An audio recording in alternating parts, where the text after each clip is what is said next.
Ayan mga pare ko, overtime tayo ngayon dahil bukas agad ng umaga meron tayong delivery. Ito para kay Ma'am Pamela. Naka-assemble na siya dahil sa Davao City lang ito. Then another V-Bike Oxy V8 sa papuntang QC kay Sir Edmund.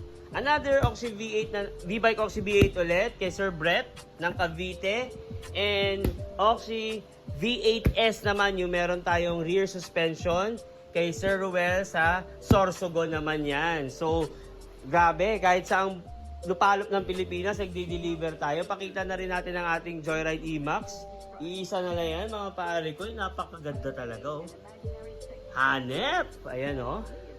Ayan, nagtatago ang ating Joyride Hero dito. Ayan, tinayo. Ganda-ganda talaga, oh. And syempre ang ating Joyride Saber. And nag-iisa na lang ang ating Mavi X48. So, PM na, order na mga pare ko. Yan, ubusin nyo na ito yung mga stocks natin.